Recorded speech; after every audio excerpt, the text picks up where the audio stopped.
যদি কারো পড়াশোনায় কোথাও কোনো সমস্যা থাকে, কোনো কিছুর প্রয়োজন হয়, একটু জানাবেন, আমরা সবাই মিলে চেষ্টা করব তার পাশে থাকা। এটা বড় হৃদয় না হলে এরকম কথা আসে না রে বাবা। অর্থবিত্ত সম্পত্তি অনেক মানুষের থাকে, কিন্তু মানুষের পাশে দাঁড়ানোর মন মানসিকতা সবার হয় না। ওই টাকা কয়দিন পরে তো ওই মানে শিয়াল কুকুরটাই না খায়।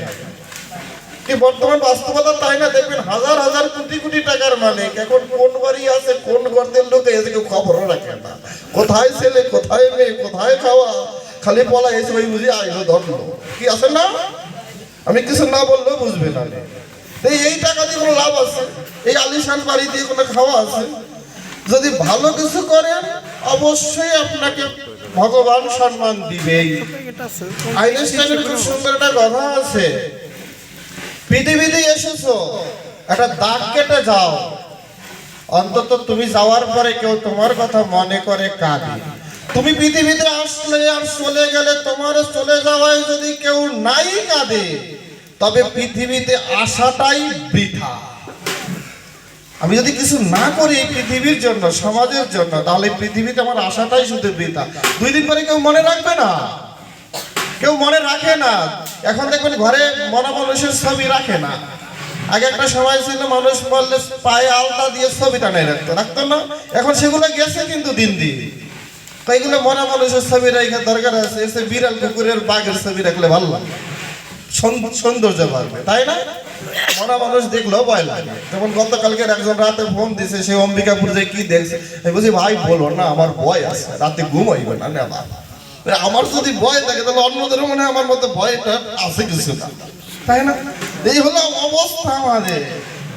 এই জন্য দেখবেন কত সুন্দর করে মাদার তেরেসা বলছে, দৃশ্যমান মানুষকে যে ভালোবাসতে পারে না, অদৃশ্যমান ভগবানকে ভালোবাসবে কিভাবে?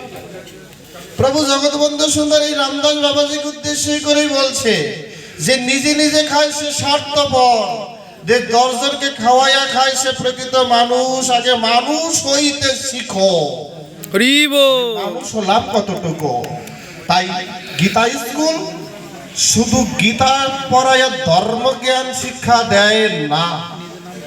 এখানে অনেক গীতা স্কুলের শিক্ষকরা আছে, কর্তা ব্যক্তিগণ আছে, পরিচালকগণ আছে, তারা সবাই জানে শ্রীঅঙ্গন গীতা স্কুলের প্রথম শর্ত হলো গীতা স্কুলে ঢোকার গুরুজনদের বাবা মাকে প্রণাম না করলে গীতা স্কুলে প্রবেশ করতে পারে না। এটা শ্রীঅঙ্গন গীতা স্কুলের আদর্শ শিক্ষা। কারণ তারা শুধু গীতা পড়ায় না, 1 ঘন্টা গীতা শিক্ষা আর 1 ঘন্টা নৈতিকতা শিক্ষা দেওয়া হয়। কারণ শুধু গীতা পড়ে ধর্ম করে আরো অহংকারী হয়। এ পৃথিবীতে যত ক্ষতি ধার্মিকের দ্বারা হয়েছে, তত ক্ষতি অধার্মিকের দ্বারাও হয়নি, কোনো কালে হবেও না।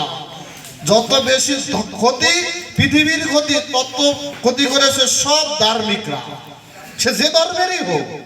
ধার্মিকরা বেশি ক্ষতি করে। কারণ কি জানেন? একটু ধর্ম করা শুরু করলে অহংবোধ তৈরি হয়। আমি জানি, আমি বুঝি, আমি পারি, আমার মতো আর কেউ বুঝে না, এ হলো অহংবোধ। এই জন্য মহাপ্রভু বলছে সে তো দর্পণ মারে জানাম, আগে মনটাকে পরিষ্কার করতে শিখো।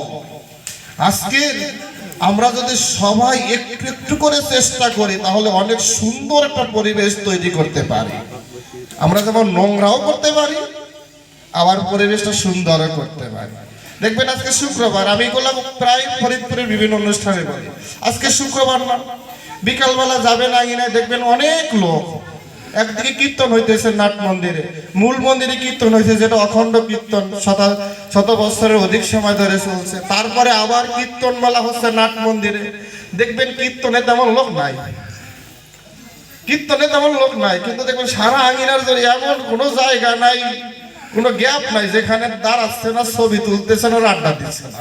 আর বাদাম আর পাপড় বাজার দোকানদারদের লাভ, তারা বিক্রি করে করে এমন কোনো জায়গা নাই যেই জায়গায় নোংরা করে না। এইগুলা কি অন্য ধর্মের লোকরা করে? অন্য জেলার মানুষ এসে